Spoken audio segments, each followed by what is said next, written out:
नमस्कार मित्रांनो, स्वागत आहे तुम्हा सर्वांचंच आपल्या आजच्या या व्हिडिओमध्ये. आपल्या या व्हिडिओमध्ये आपण जाणून घेणार आहोत लक्ष्मीच्या पावलांनी या मालिकेच्या पुढील काही येणाऱ्या भागांचे लेटेस्ट त्याचबरोबर इंटरेस्टिंग अपडेट.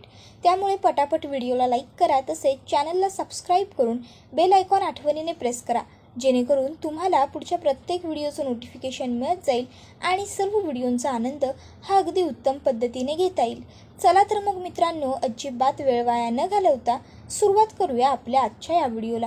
तर आता आपण इथे असं पाहतो की राहुलचं चोरी करण्याचं जे कसब आहे ते आपल्याला वाढलेलं पाहायला मिळतं, कारण त्याला आता ही गोष्ट व्यवस्थित माहिती आहे की अद्वैतचा माझ्यावरती पूर्ण विश्वास आहे.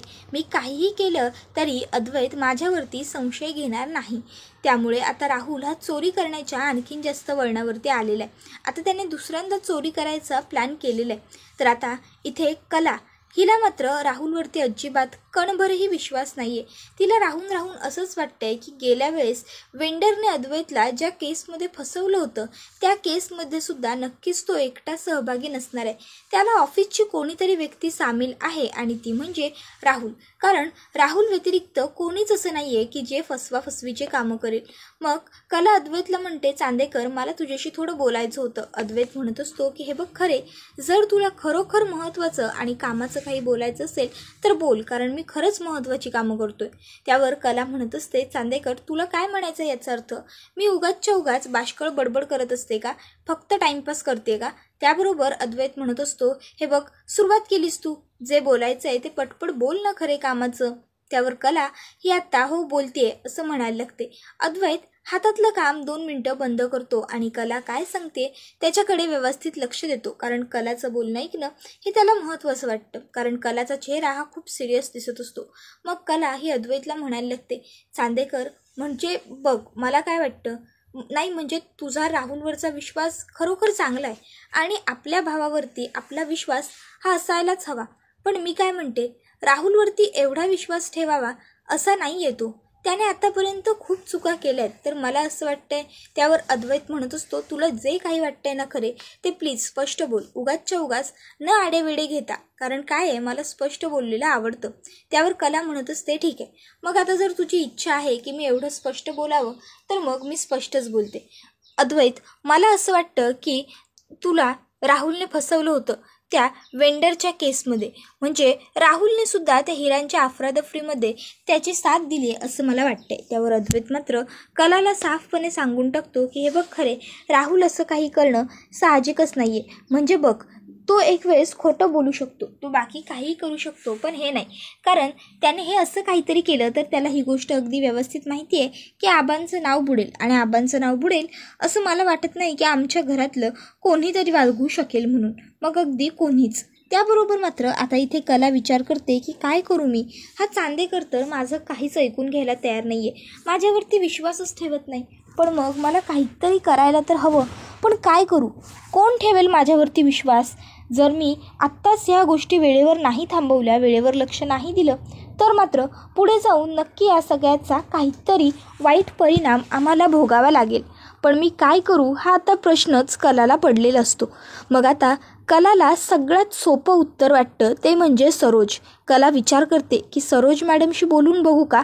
एक वेळेस सरोज मॅडम कोणाशीही वाईट वागू शकतात, कशाही वागू शकतात, पण त्यांचं अद्वैतवरती खूप प्रेम आहे. त्यामुळे अद्वैतच्या बाबतीत त्या चुकीचं काही घडू देणार नाही. कदाचित त्यांच्या कानावरती जर मी सगळ्या गोष्टी घातल्या तर मला उलट या सगळ्यातून बाहेर पडायला त्यांची मदतच होईल. एक काम करते, चांदेकर ज्यावेळेस घरी नसेल त्यावेळेसच मग मी सरोज मॅडमबरोबर एकदा व्यवस्थित या सगळ्या विषयावर बोलून घेते. आता कलाने ठरवल्याप्रमाणे अद्वैत जसाच ऑफिसला निघतो, कला ही त्याला टाटा बाय बाय करते आणि ताबडतोब सरोजच्या खोलीत जाते आणि सरोजला म्हणत असते, सरोज मॅडम, माफ करा, मी तुमची परवानगी न घेता तुमच्या खोलीत निघून आले, पण खरंच सांगते, थोडं महत्त्वाचंच बोलायचं होतं म्हणून तुमच्या खोलीत आले. बोलू का मी, प्लीज? त्यावर मात्र सरोज काही रिप्लाय करत नसते. कला म्हणते, सरोज मॅडम प्लीज, मी जे बोलणार आहे ते खरोखर खूप महत्त्वाचं आहे. मे बी मी चांदेकरसाठीच तुमच्याकडे आली आहे. त्यावर मात्र सरोज बोल म्हणते. कला सांगत असते की बघा ना सरोज मॅडम, मला राहून राहून सतत संशय आहे की या सगळ्यामागे राहुलचा हात आहे. त्याबरोबर सरोजलासुद्धा राहुलचं त्या दिवशीचं फोनवरचं बोलणं आठवत असतं. आपण सोडायचं नाही, त्याला कायमचं लटकवायचं. आता मात्र इथे सरोज म्हणत असते की नेमकं तुला काय म्हणायचं. त्यावर कला ही सरोजला सांगत असते, बघा ना मॅडम, तो वेंडर स्वतःची चूक कबूल करतोय. तो म्हणतोय की मी स्वतः हिऱ्यांची अफरादफर केली. पण एवढी मोठी हिऱ्यांची अफरादफर करणं सहज सोपं नाही आहे ना. त्यासाठी नक्कीच काहीतरी करावं लागलं असेल, काहीतरी फिल्डिंग लावावी लागली असेल. आणि मला असं वाटतं की हे सगळं राहुलने केलं.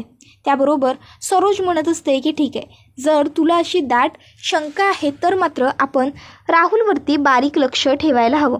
एक काम करू, आपण आपल्या ऑफिसमध्ये CCTV फुटेज बसवून घेऊ. त्याचा ॲक्सेस फक्त तुझ्या आणि माझ्याच मोबाईलवर असेल आणि ही गोष्ट फक्त आपल्या दोघींना माहिती राहणार, इतर कोणालाही नाही. कला म्हणते जसं तुम्ही बोलाल तसंच होईल. CCTV फुटेज संपूर्ण ऑफिसमध्ये लावले जातात आणि आता मात्र इथे कोणालाच ही गोष्ट माहीत नसते. अगदीच आबा किंवा अद्वैत यांनासुद्धा ही गोष्ट माहीत नसते की कलाने आणि सरोजने नेमकं काय करून ठेवलं आहे ते.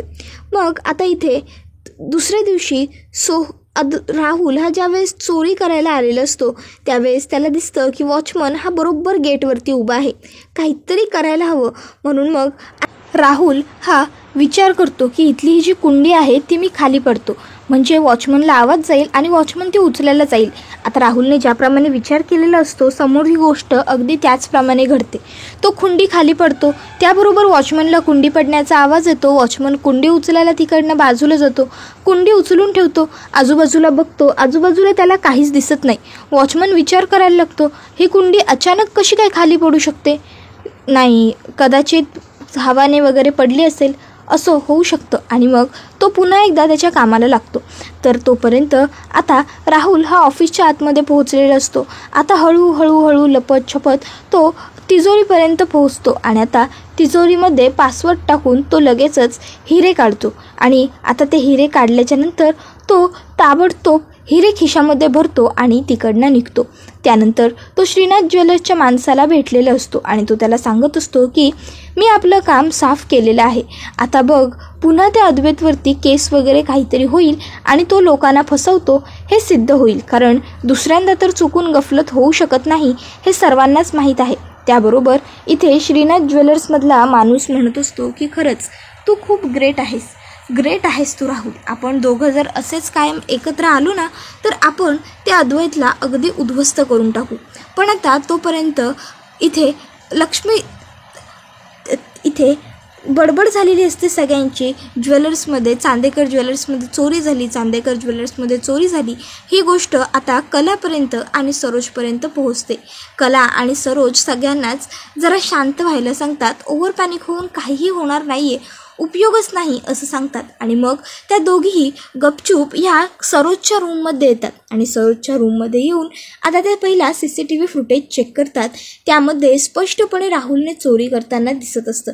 आता राहुलला ज्यावेळेस चोरी करताना अद्वैत स्वतःच्या डोळ्याने पाहतो त्यावेळेस मात्र अद्वैतला खूपच मोठा धक्का बसतो. त्याला वाटत असतं की आपण खूप मोठी चूक केलेली आहे. राहुलवरती विश्वास दाखवून आपण कलावरतीच विश्वास ठेवायला हवा होता. आणि मग आता लगेचच कला, सरोज, अद्वैत हे सगळेच जण हा व्हिडिओ आबांना दाखवतात. आता आबांनी व्हिडिओ बघितल्यावर त्यांना तर राहुलचा इतका राग येतो की आबा जोरजोरात राहुलला हाका मारतात. राहुल राहुल राहुल राहुल खाली येतो. आबा राहुलच्या एक खणखणीत थोबाडात लावून देतात आणि राहुलला विचारतात, राहुल तुला लाज वाटत नाही का रे हे सगळं वाईट काम करताना? कशासाठी हे सगळं वागत असतोस? त्याबरोबर राहुल म्हणत असतो, आबा हो पण झालंय तरी काय, नेमकं ते मला सांगा तरी. हे बघा, मी यावेळेस काही केलेलं नाही आहे. उगाच तुम्ही मला प्रत्येक गोष्टीसाठी ब्लेम का करता? मी उगाच तुम्हाला फुकट भेटतो म्हणून ना. त्यावर आबा म्हणत असतात, आवाज खाली, माझ्याशी बोलताना हे असल्या आवाजात बोलायचं नाही आणि मी कुठलीच गोष्ट मला ठाऊक नसेल तर कधीच बोलत नाही, हे बघ. आणि मग लगेचच आता आबा हे पटकन राहुलला ते CCTV फुटेज दाखवतात आणि आता ते म्हणत असतात की हे सगळं फुटेज आपल्या CCTVमध्ये कैद झालं आहे. आता मात्र राहुलला आपण इथून वाचायचं कसं हा प्रश्न नाही, तर आपण आता काय पुढे करायचं, आपल्याला प्रॉपर्टीतून बेदखल तर करणार नाहीत ना, हा प्रश्न पडतो. तर आता आबा हे राहुलला म्हणत असतात की बस, आतापर्यंत तुझ्या खूप चुका पोटात घातल्या, तुला माफ केलं, पण आता नाही. आता तुझी ती लायकी उरलेलीच नाही आहे. कुत्र्याचं शेपूट ते वाकडं, ते म्हणतात ना, ते खरंच 20 वर्ष जरी नळीत घातलं तरी ते सरळ काही होणार नाही. त्यामुळे आता अद्वैतच तुझं काय करायचं ते ठरवल. अद्वैत एका बाजूने पुन्हा मुस्काटीत ठेवून देतो आणि राहुलला म्हणत असतो, राहुल, अरे नीच माणसा, तुला लाज नाही का वाटली? माझी बायको मला एवढ्या पोट तिडकीने सांगत होती, राहुल भाऊजी असे नाही आहेत असं तुम्हाला वाटतंय, पण ते तसेच आहेत. राहुल तसाच आहे, पण तुम्ही माझे एकदाही ऐकून घेत नाही आहात. पण नंतर तुम्हाला या गोष्टीचा पश्चाताप होईल. आणि शेवटी तेच घडलं. कला जे बोलत होती ते बरोबर होतं. मी तुझ्यावर विश्वास ठेवून जगातली सगळ्यात मोठी चूक केली, पण आजच्या नंतर नाही. आजच्या नंतर तुझ्यावर विश्वास ठेवावा या लायकच मी तुला ठेवणार नाहीये. बस. त्याबरोबर आता मात्र सरोज म्हणत असते, अद्वैत, तू अगदी योग्य तोच निर्णय घेतला आहेस. माझ्या मनात सुद्धा असं चाललंय, आपण याला कायमचं या घराच्या बाहेर काढून टाकूया, म्हणजे याची लायकी याला व्यवस्थित समजून जाईल. याला काय वाटतं, याला खूप अक्कल आहे. राहुल, तुझ्या पुढे चांदेकरांचं नाव लागतंय ना, त्यामुळे तुझी जी काही अक्कल आहे ती आहे. त्यामुळे तू उगाच शहाणपणा करू नकोस. त्याबरोबर आता अद्वैत म्हणत असतो, नाही आई, तू चुकीचं बोलतेस. त्यावर सरोज म्हणते, म्हणजे नेमकं तुझ्या मनात आता आहे तरी काय? पुन्हा तुला या नालायकाला एक संधी द्यायची आहे का? अरे अद्वैत, का उगाच तू सतत स्वतःच्या पायावरती कुऱ्हाड मारून घेतोयस? हा कितीही सुधारवण्याचा प्रयत्न केलास तरी सुधारणार नाहीच आहे. त्यावर अद्वैत म्हणत असतो की नाही आई, मला याला संधी वगैरे काहीच द्यायची नाहीये. मला याला पुन्हा हा आपल्या आयुष्यात येईल याच्यासाठीच संधी द्यायची नाहीये. त्यावर कला म्हणत असते, चांदेकर, मग जर असं असेल ना, तर या सगळ्यामागे फक्त आणि फक्त एकच पर्याय आहे. त्यावर कलाला अद्वैत विचारतो, काय? त्यावर कला म्हणत असते, पोलीस कंप्लेंट. आपण याला पोलिसांच्या ताब्यात देऊन टाकू. पोलीस याचं काय करायचंय ते बघून घेतील आणि हा आपल्या आयुष्यातून कायमचा निघून सुद्धा जाईल. आजपर्यंत याने खूप चुका केलेल्या आहेत, पण आता याच्या या चुकीला माफी नाही. कारण आज याने जे केलंय ना, ते फक्त तुला किंवा मला त्रास देण्यासाठी नाही, तर संपूर्ण चांदेकर कुटुंबियांनाच त्रास होईल असं केलेलं आहे. त्यामुळे आता याला माफी नाही, कारण हा माझ्या कुटुंबाच्याच मुळावर उठलेला आहे. आणि जी व्यक्ती कुटुंबाच्या मुळावर उठते, मला वाटत नाही की ती कुटुंबाच्या मध्ये राहण्याच्या लायक असते. अद्वैत, मी तुला तर सगळे पुरावे आणून दिलेत. आता याला कशी शिक्षा द्यायची ते तू ठरव. तर आता इकडे राहुलला मात्र प्रश्न पडलेला असतो की सगळे CCTV तर बंद होते, मग अचानक सुरू कसे झाले? आता कला राहुलच्या मनातलं ओळखते आणि त्याला म्हणत असते, तुला वाटत असेल ना की तू तर सगळे CCTV फुटेज बंद केले होतेस, मग मला कसं मिळालं वगैरे. तर ऐक, मी ऑफिसमध्ये येऊन CCTV फुटेज चेंज केले होते, म्हणजे किंबहुना वाढवले होते, आणि त्याचा एक्सेस फक्त आणि फक्त माझ्याकडे आणि सरोज मॅडमकडे होता. त्यामुळे ज्यावेळेस आपल्या इथे चोरी झाली हे घरी कळलं, त्यावेळेस आम्ही ताबडतोब ते CCTV फुटेज चेक केलं आणि त्यामध्ये तू स्पष्ट दिसतोयस. समजलं तुला? त्यावर मात्र आता राहुलला खूप मोठा धक्काच बसतो आणि त्याला आता पश्चातापसुद्धा होतो की आपण कशाला ह्या सगळ्या नको त्या भानगडीत पडलो. आपण खरं तर हे असं करायला नको हवं होतं. आता आबा हे राहुलला म्हणत असतात की राहुल, आतापर्यंत तू चुका नाही तर गुन्हे केलेलेस, आणि हा तुझ्या गुन्ह्यांपैकी सगळ्यात मोठा आणि महत्त्वाचा गुन्हा की तू चांदेकरांचं नाव बुडवायला निघालास. चांदेकरांचं नाव ही अशी छोटी मोठी गोष्ट नाहीये, ही एक खूप मोठी प्रतिष्ठित व्यक्तिमत्व आहेत. त्यामुळे त्यांचं नाव खराब करण्याची संधी तू उगाच शोधलीस आणि ते केलंस. त्यामुळे आता मात्र तुझ्या चुकीला माफी नाही. आणि मग पोलीस त्या ठिकाणी आलेले असतात. आता पोलीस येतात आणि राहुलच्या गचंडीला पकडून राहुलला खेचत तिकडनं घेऊन जातात. कारण राहुल हा प्रत्येक वेळेस नाटकं करत असतो की मी काही नाही केलेलं, मला सोडा. पण यावेळेस मात्र राहुलचं आता कुठलंच नाटक कामी पडत नसतं. कारण यावेळेस आता कला, अद्वैत, सरोज हे तिघही खूप चिडलेले असतात आणि आबासुद्धा त्यांच्यातच असतात. तर रोहिणी आणि आता इथे तिची सून या दोघींना मात्र काही चैन पडत नसतं. दोघींनाही आता प्रश्न पडतो की आपण नेमकं करायचं तर काय. कारण आता राहुलला तर पकडवून दिलेलं आहे, पण आता अद्वैतने हे सगळं केलेलं नाहीये हे सुद्धा लोकांच्या समोर आणावं लागेल.